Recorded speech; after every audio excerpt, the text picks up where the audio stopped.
Greetings and peace. I would like to do today's presentation on American Indian Freemasonry by Arthur C. Parker. May he rest in peace. I dedicate this to him and to the memory of all of the indigenous beings on this earth.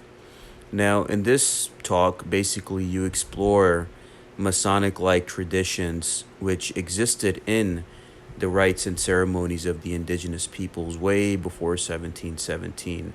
Now, many people in the Masonic community get it twisted that Freemasonry was founded in 1717 in England by the white man. But keep in mind these traditions and values and spirituality have existed thousands of years across many different groups and beings across the globe, whether in the East or the indigenous of the West. And one point of colonization was to remove a lot of these teachings because those people transmitted their traditions orally. Some of it was not written down.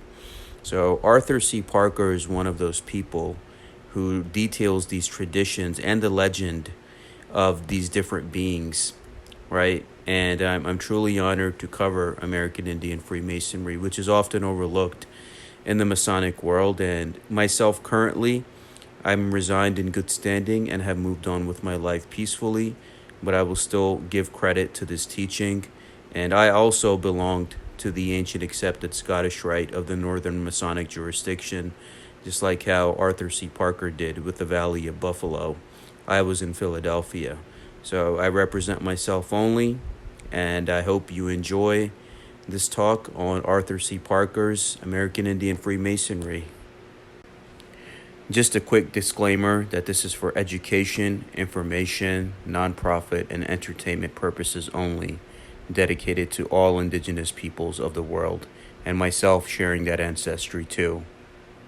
The teachings of American Indian Freemasonry discusses the presence of Masonic-like traditions among Native American tribes, particularly the Iroquois, as it's explored by Arthur C. Parker. He shows and describes a journey led by a guide to a secret ceremony in Seneca land, where Masonic rituals have parallels with indigenous traditions. And the Native Americans possess Masonic knowledge, and their customs simply resemble Masonic principles. And Masonry, or the concept, not just the rituals, but as moral and philosophical teachings, it shows that Native American fraternities embody a form of their own natural Masonry. And Arthur C. Parker outlines the fundamental beliefs of Native Americans, including their belief in a supreme being, which is often referred to as a great spirit. And in the Scottish Rite, they even have a degree dedicated to this teaching. Moral conduct, the importance of brotherhood, and the belief in an afterlife. These beliefs share similarities with Masonic teachings, although they stem from indigenous traditions rather than external influences, which shows that the indigenous people always had this knowledge, customs, and traditions. Parker also highlights the existence of ceremonial societies and fraternities among various tribes, such as the Zuni, Pawnees, and the Iroquois, which had their own sacred rituals, altars, and moral teachings. While Native Americans did not share the same legends as Freemasons, they had secret societies and sacred words, creating a parallel between their traditions and Masonic practices. And the Iroquois' religious narrative, for example, speaks of a dualistic creation myth involving good-minded and bad-minded figures, symbolizing the struggle between good and evil. The religious teachings are highlighted in the virtues such as loyalty, fortitude, fraternity, and gratitude. The tribes had a clear sense of accountability, where sins committed were seen as actions with inevitable consequences, not something that could be forgiven or erased.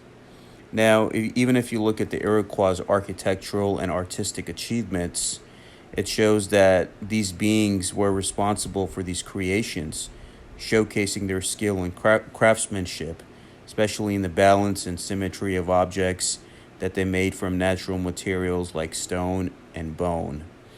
And these beings, they were absolutely amazing And it's so unfortunate what colonization did to them. And thankfully, we were able to discuss them today and to preserve that knowledge. Arthur C. Parker talks about his membership with the Consistory, or the Valley of Buffalo, and he talks about its establishment in 1919 and how it's associated with many Native American individuals who were a part of that area, especially in upstate New York. It is located in Buffalo and holds a significant collection of Indian artifacts. The collection was curated by George L. Tucker and expanded under George K. Staples' patronage. And the contribution and significance: Everett R. Burmaster, a skilled field archaeologist, contributed fine specimens to the collection. And the Tucker collection is highly valued by archaeologists for its unique character and historical significance. And see, even myself, being in the ancient accepted Scottish Rite Northern Masonic jurisdiction for so long, I never knew this, which shows that this was another form of suppressed knowledge, which was never given to us, just like how I covered Sufism, Islam, and their influences on Freemasonry. Now, in upstate New York and connecting to the Canadian side as well, many of the indigenous artifacts and teachings and whatever they were found are thankfully now being digitized with the different libraries and groups and societies which are working hard today to preserve all of those things. In teaching us the indigenous legends, Arthur C. Parker teaches us the story of the Red Hand, and he emphasizes the fading of these ancient practices as more Native Americans converted to Christianity and assimilated into Western ways of life, while some, particularly the Senecas, continue to practice their traditional beliefs in longhouses, clinging to their cultural identity even as it faced gradual erosion. Arthur reflects a larger theme of how indigenous cultures, rich in spiritual and material practices, have adapted, resisted, and been transformed under the pressures of colonization and modernization. And basically, with the story of the Red Hand, it shows a mystical initiation, the legend of the Red Hand, which Arthur talks about, a revered leader among the Native American people, particularly the Seneca. The legend describes how Red Hand, also called Ho Ya Di Wa Do, meaning blameless, was deeply respected for his wisdom, kindness, and mysterious knowledge. His connection with nature and animals made him beloved by all creatures, as well as the children, elders, and warriors of his people. The story takes a turn when Red Hand is fatally injured during a war expedition. A poisoned arrow strikes him, and after being scalped by the enemy, his life appears lost. However, the animals and plants, his quote-unquote brothers in nature, come together to save him.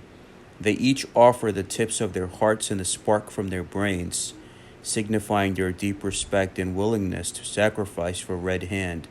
The Dew Eagle, a mystical creature, retrieves Red Hand's scalp, reviving it with the dew it carries. With their combined life essence, they revive Red Hand. Arthur also touches on the ritualistic aspects of Red Hand's revival, which is also reflected in the Masonic resurrection, with the ancient guardians of the mystic potents chanting and performing sacred rites. This moment represents the mystical bond between man and nature, as well as the deeper spiritual traditions within the tribe. Red Hand is ultimately resurrected by the strong grip of a bear, right, in comparison to the Masonic lion grip, a significant moment that suggests a symbolic rebirth. Now, this story of Red Hand emphasizes the idea of brotherhood, sacrifice, and the mystical connection that the Seneca people believed existed between humans and the natural world. And the final imagery of darkness, waterfalls, and the sounds of the forest further encapsulates the otherworldly and sacred atmosphere surrounding this legend. Now, in this teaching, Red Hand, the leader, undergoes a spiritual trial where he is questioned by a voice from the darkness. This ritual appears to be a part of his initiation or a test of his worthiness to hold great power. The questions he is asked are designed to assess his purity, loyalty, and willingness to commit to the responsibilities and sacrifices that come with the mystical power he is about to receive.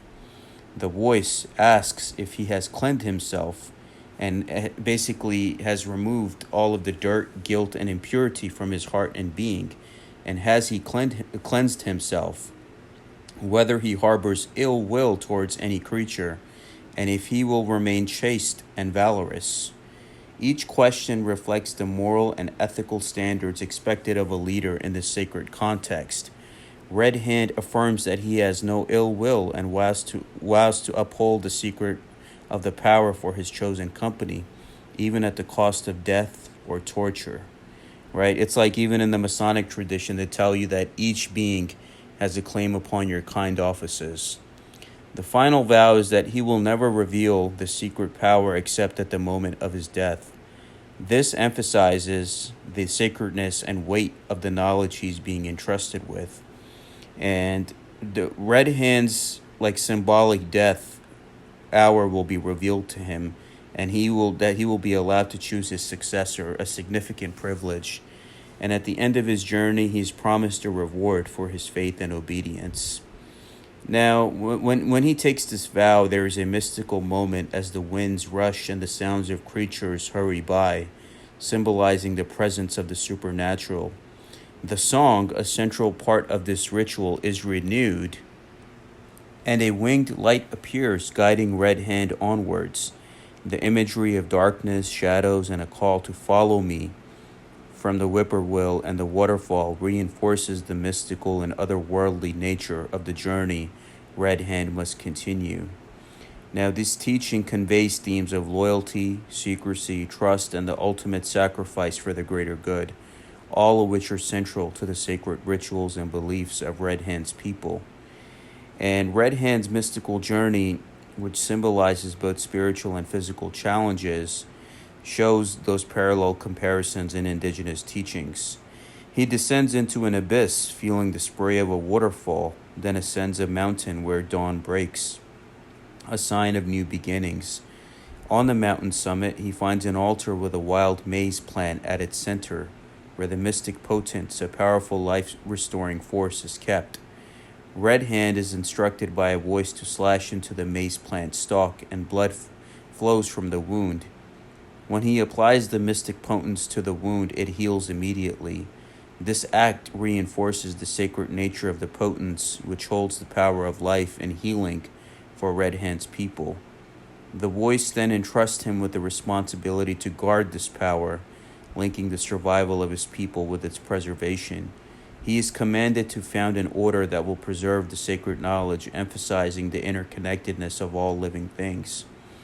Then Red Hand's journey, what Red Hand does is he shifts and talks about a description of an ancient order that has been established for centuries. The order reenacts the story of Red Hand and the brother friends who sacrificed their lives. Ritual involving bird calls, sacred chants, and ceremonial foods like maize soup create a deep spiritual atmosphere. The ceremony lasts through the night from total darkness until dawn, symbolizing a journey from ignorance to enlightenment. As dawn approaches, all of the people that were partaking in this feast and the lodge is closed. The participants carry with them the sacred bundles that hold the Niga Niga'a, symbolizing the preservation of the mysteries. The night has ended, but the memory of the ritual and the sounds of the forest, birds, and water will remain imprinted in the minds of the participants for days. And it shows even in the modern day, Arthur talks about a group of Masons from Buffalo who have been initiated into the rites of the Senecas. This group, led by a bronze-skinned guide, had been adapted into the Seneca tribe, suggesting that the rituals and mysteries of the Seneca people hold parallels with Freemasonry and ancient legends like that of Osiris in terms of the death, rebirth of Red Hand. The secrets of these rites remain hidden, with only a glimpse revealed to the readers, and it shows the sacredness and mystery of the tradition. This name, Ga Wa So Wa Ne, is the indigenous name of Arthur C. Parker, who dedicates this teaching to his Masonic friends, right? And Gajis wa Hodoin Ja Si and Hos Kui Sa An, who have been instrumental in guiding the author's journey in the Masonic path for Arthur C. Parker. These friends have played a significant role in providing light in Masonry and have exemplified brotherly love and affection, showcasing the power of the Masonic bond to many. The dedication expresses gratitude for the guidance received, emphasizing the importance of unity and support within the Masonic community. Ga Wa So Wa Ne acknowledges the potency of the Masonic tie, highlighting the impact of friendship and support in the Masonic journey. This dedication serves as a tribute to the enduring friendships and shared values that enrich the Masonic experience for all involved. And yeah, there is some truth to that. I mean, even myself, even though I have resigned and moved on with my life in good standing and honorably, there are still at least 2 or 3 good friends that I have made for life, and I'm grateful for that. Speculative Masonry intertwines with religion, emphasizing the duty and happiness derived from paying rational homage to the deity. It leads individuals to revere and admire the divine creator through contemplation of the magnificent works of creation. Various cultures share common original ideas of existence and laws governing all created things, showcasing similarities in religious beliefs. The unity and love advocated by the Masonic path align with the teachings of different religions, promoting moral values and brotherly devotion. And in this teaching, Arthur C. Parker also gives quotes from Samuel Cole, Red Jacket, and Westrop, which highlight the reverence for the divine creator and the importance of unity and gratitude in religious practices. And the universal principles, right, between the speculative and religion underscores the universal principles of morality and spirituality that transcend cultural boundaries. Arthur C. Parker in this teaching talks about the Freemasons' visit to the Seneca's Thanksgiving celebration, where a group of them, including the commander-in-chief of the Buffalo Consistory of their valley and 3 members of the AASR, visited the Senecas during their Thanksgiving celebration. And their Senecas, who are the part of the Iroquois Confederacy, held a 9-day celebration during midwinter, expressing gratitude to the Great Spirit.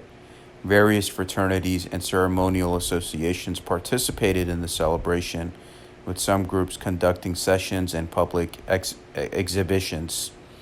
Now, one particular group worked in secrecy, only admitted individuals who were purified and loyal. Now, this was the initiation that he describes with a tall, bronze-skinned guide who guided them into the mysteries. Now, you have the cultural intersection where you show like how all of these different cultures and people were able to come together. The initiation ritual in the Masonic Lodge is a sacred and symbolic ceremony, and it marks the beginning of a candidate's journey into Freemasonry. During the initiation, the candidate undergoes a series of symbolic actions, and these actions represent moral lessons and principles about Freemasonry. And the ritual typically involves the candidate being blindfolded, symbolizing the darkness of ignorance. And the candidate is guided through experiences that lead to enlightenment and understanding. Freemasonry has sparked curiosity across various cultures, leading to questions about its presence and practices in different societies. Explorers and ethnologists returning from remote regions are often asked about Freemasonry, indicating a widespread interest beyond Masonic circles.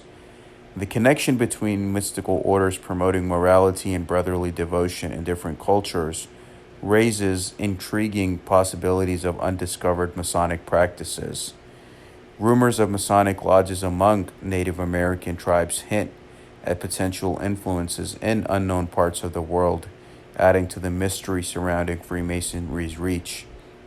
And of course, the universal fascination, the quest to uncover similarities and differences in Masonic traditions worldwide, reflects a deep fascination with the universal aspects of this teaching. Extra-limital Masonry raises questions about the origins and practices of Masons outside recognized jurisdictions. The essence of Freemasonry is questioned: is it solely a ritualistic practice or a moral and philosophical teaching expressed in various forms? Emphasis is placed on the moral teachings of Freemasonry being essential regardless of specific rituals or traditions followed. Now, Arthur C. Parker describes how one must be virtuous and be surrounded with community, brotherhood, the virtues of being upright with a good moral character and background, and something which he describes that pre-existed within Native American and indigenous cultures and tribes, right? It's like even what he describes as the unknown bronze-skinned guide who was initiating the other Masons into mysteries, which shows that these mysteries and orders and initiatic rites were existing on this earth way before the white man's claim of the 1717 Masonry. So it all goes back to the indigenous, including the Sufis and the mystics of China and the Near East. That's why all of these places were colonized, right? To sometimes erase their traditions or to steal their traditions and to claim it as their own. Arthur C. Parker, in his book, shows the forms of ceremonial and decorative brooches of silver used by the Seneca Indians, and red jacket wore the brooch marked A, the first one. So the concept of the square and compass, like the white man's masonry, or those claiming the 1717 narrative would say that the origins of the square and compass are lost, right? The symbolism. But if you look at even the painting of the Chinese gods Nuva and Fuxi from 2,000, 3,000 years ago, they're holding the square and compass, recreating the world. If you look at the Sufi lodges, where a lot of the Knights Templars, and of course, even Christian Rosenkreutz himself, even Crowley, which I discussed in an earlier video from last month, they took all this information from these different cultures and incorporated it into their own systems. So even the square and compass is here shown in Native American customs and traditions. Now, these traditions themselves are shown for those that had joined the Scottish Rite in their Masonic path like I did. We were shown these teachings in the 24th degree of the Scottish Rite, which was the Brother of the Forest. And it talks about these exact mysteries that Arthur C. Parker talks about in this teaching as well. And many people don't know that there's even an Indian degree team which goes around showcasing their teachings and traditions as well. I hope you were able to benefit from this, and it was my honor as someone who shares indigenous ancestry as well to do a video on this to explore and preserve Arthur C. Parker's teachings on the indigenous and how they already possess all of this knowledge, and how we must return to our sources as indigenous peoples to know that we already have all we need within our own traditions rather than look anywhere else. As even the bronze-skinned guide was initiating the commanders and other people of his jurisdiction into the higher sciences and mysteries. So we already have what we need, whether it's me from the indigenous background or the Sufi background. We don't need anything else. So with that, if any questions or comments, please email me at salmonshake911@gmail.com. All images used were retrieved from public domain searches and are the rightful property of their respective owners. The images used in this video are for the purpose of nonprofit awareness and education, which is protected by the copyright laws of fair use education purpose. All my videos are for nonprofit and education purposes. All rights reserved.